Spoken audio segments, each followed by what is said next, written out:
is the Transfigured Sea? Well, we'll tell you on this episode because I don't know. We get some rum and beer, expensive port in a reindeer, so you know we're gonna party till Here we tomorrow. are. Welcome back to the Marine Conservation Happy Hour. This is Dr. Scarlet Smash, and I'm here with Dr. Kraken. Dr. Kraken, it is late for me, so my brain is having a hard time functioning.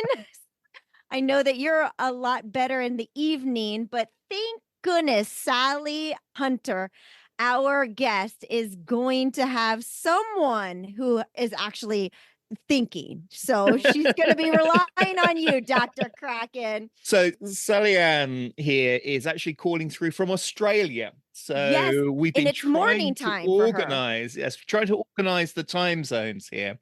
So hopefully you're awake and bright and bushy-tailed. Yes, this is not a bad time, but it is morning. Oh, yes. So Well, that's, I mean, I'm that is fresher true. than you are, I suppose. And which There part of you go. Australia are you in at the moment? I'm in South Australia. My city is Adelaide, and I live in the Adelaide Hills, where there's a lot of nature to inspire my writing. Oh, that's always been fabulous. your Fabulous. dream, Dr. Kraken, to be a writer in a beautiful climate. Oh yeah, I had this passion. I mean, I write a lot, but it tends to be science related.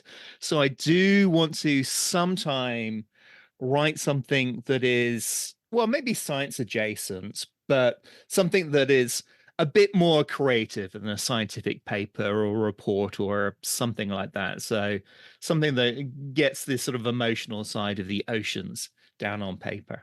Well, that does sound like Sally. It really does, because she did a lot of environmental and marine biology advocacy. So let's talk a little bit about her career. Well, I started off with English literature. Ah, Then I heard a broadcast by David Attenborough, the famous naturalist and broadcaster from the UK, and his program was called Life on Earth. It was the first one he did, and it was just so wonderful, so inspiring about all living things that I immediately changed my course, the direction of my life, Wow. and started studying biology. Wow. And what I feel is that the more you know about something, the more you love it. And so, having studied biology, I loved all these creatures and animals and plants, and therefore I wanted to protect them. So then I studied environmental studies and got a master's degree in knowing how to protect the environment, which I love. That's wonderful. And so I love that you dispel the myths of sharks. Let's dive into that. so yeah, definitely sharks are an area of particular interest for us. And Smash, you probably don't remember Life on Earth. I think it's a bit before your time, but that's something I grew up on. Yeah, for sure. That's awesome. So tell us about how you dispel the myths of sharks. Well, basically, I think sharks have a right to exist, like all of us. They have their own place in the ecosystem, and if they become extinct because we go out with revenge killings, the whole ecosystem will be upset. The next level jam will proliferate, and the whole balance will tip. We have great white sharks in Australia, which are pretty dangerous, but if you know what to be careful of, you're okay. Mm-hmm.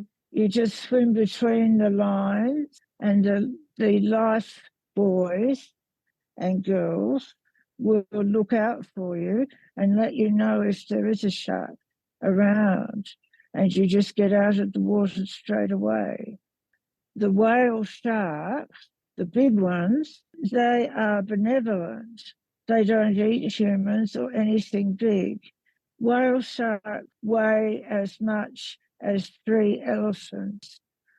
And they're the biggest fish, but they move very slowly, only about 3 miles an hour. And the reason they're not a danger to humans is they have a kind of filter in their mouths, and they filter the ocean water. They only eat plankton and other very small things. They couldn't cope with anything big. So even though they are the biggest shark, they are not dangerous. And so when did you recently write this book, the book of the Transfigured Sea? I finished it in about 2018. Okay. I did a course at the Writers' Centre in how to write a novel.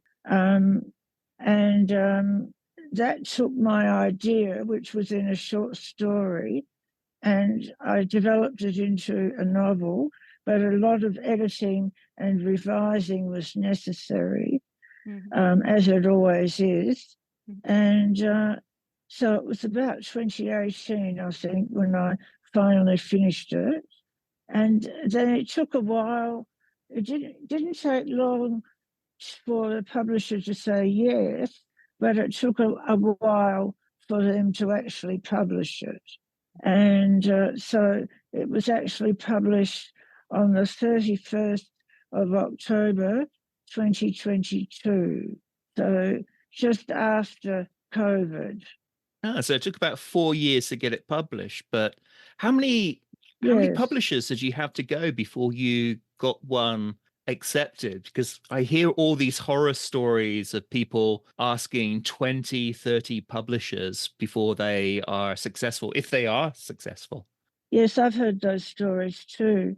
And in this case, the publisher contacted me. Oh, that's nice. He had obviously read the book because he knew the ending of the book, which is quite different from the rest of the book.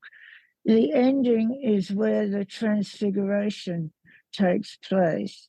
And it's to do with the self-development of the 2 women who live in the sea. They are exploring the ocean and all the different ecosystems of the ocean. And they're also exploring at the same time their own inner natures, their own psychology. Oh, like mental psychology, like looking back at their lives and stuff like that? It's like ocean discovery and self-discovery simultaneously. That's right. Oh my gosh. I want to That's read up your book. that's up your This alley. is like That's up my alley. Women and exploring and self-exploring. Oh, I love that. Okay, so can you tell us the 2 personalities of these women? Well, Laura is a poet and a biologist, and a lot of her poetry is in the novel. She had problems with her mother when she was growing up. Would you like me to read you a poem? Oh my goodness, go ahead. Yes. Absolutely. It's called Mother Sea. The mother is a metaphor for the ocean. The ocean is a metaphor for Laura's mother. Mother Sea rejected me, did not wash me into shore, did not cast me away with seaweed and shells. She threw me with storm fury against jags and points and blades, lashed me repeatedly, picking me up and throwing me onto knife points. Shreds and tears became food for the teeth of sharks. Already masticated, my central self was gone. Threads of garment scattered in deeps under waves, sinking without form under weight of water, fading. Wow. That is one of the main turning points in the book. Wow. And throughout the novel, Transfigured Sea, Laura has to work on facing that problem, getting to understand her own mother and where she was coming from, and trying to forgive her. Yeah, that was deep. That was deep and beautiful. I love it. Great metaphor. Yeah, great metaphor. Yes. Okay, so that was Laura, and then there's Daphne. Okay. Daphne, yes. Now, Daphne was assaulted on land Wow. when she was young, and you can imagine that really scarred her badly. Yeah. It was a terrible pain and hurt.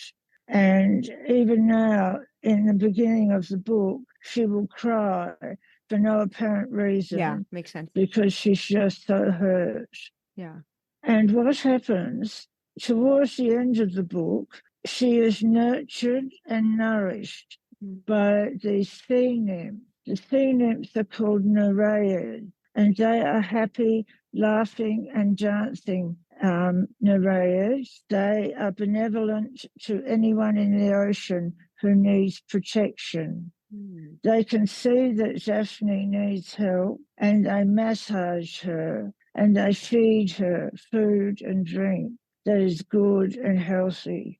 And this whole process takes quite a long time. Wow. But after that time, Daphne has expurgated the hurt in her psyche, and she starts to feel better. Incredible. And then, so these were, you said Nereids, and they're the Nereids. Nereids. Okay. In the ancient Greek mythology. That's right. Okay. So it's like a sea nymph, Yes. Okay. All right. And that's wild. So she gets this, she gets this calling from them, and they help her heal within. That's incredible, Dr. Kraken. I've never actually considered, I mean, I don't know. I haven't heard of a story where you're dealing with your deepest dark inner feelings, and then the ocean is so powerful that it's helping you heal. I really do like the idea of the ocean as different types of metaphor for Yes. relationships. And Yes. well, I mean, it's got mermaids in, so you're gonna love this book, Smash.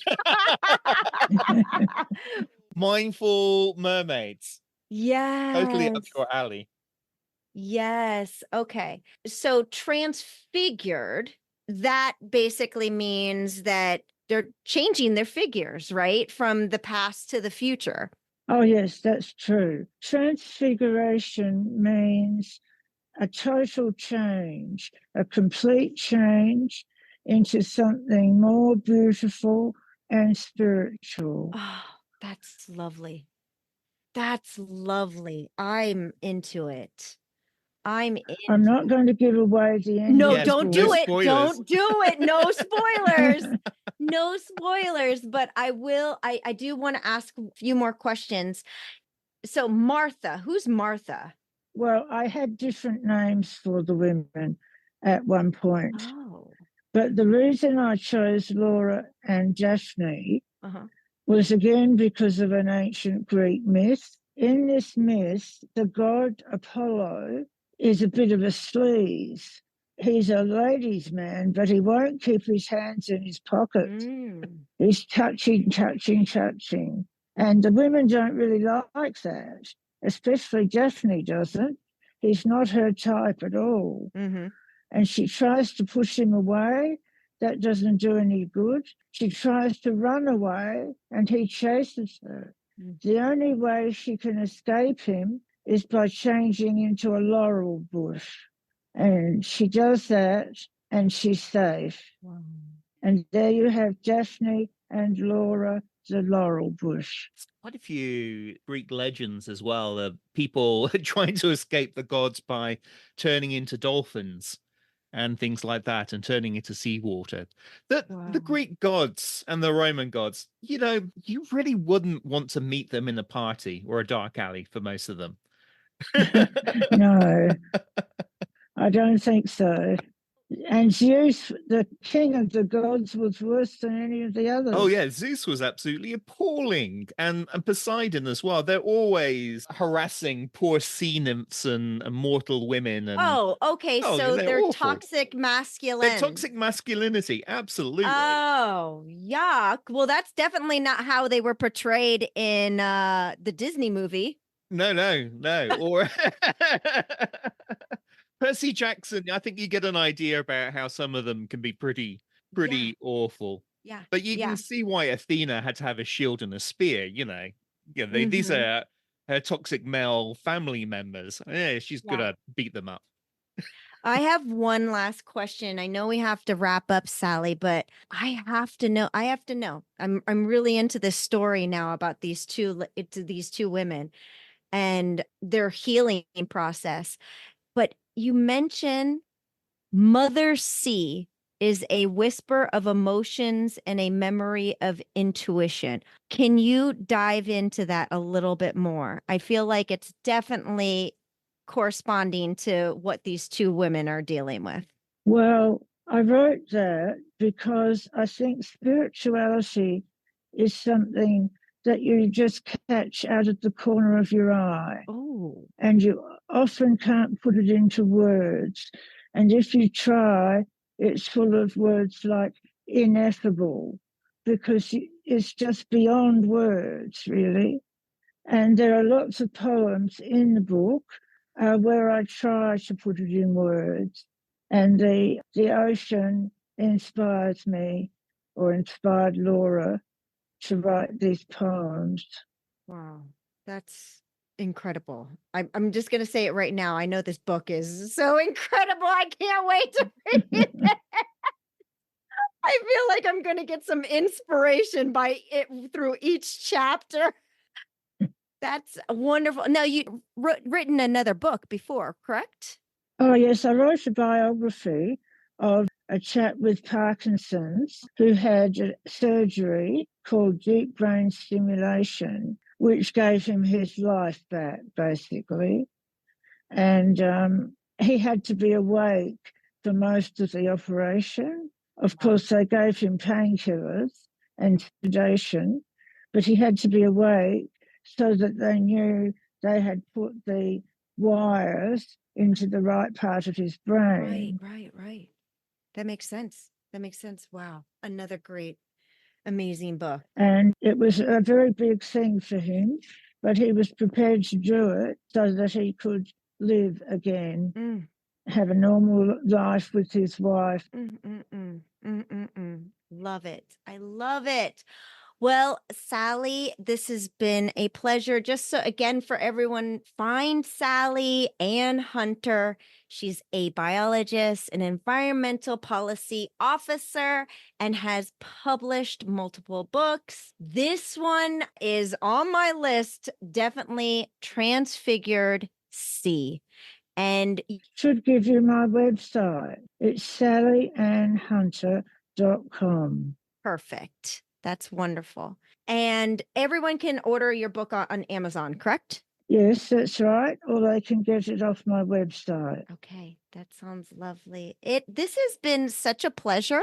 I mean, this has been such a great discussion. I know, Dr. Kraken, you're kind of quiet for words, but I guess that's because there's lots of feelings going on here.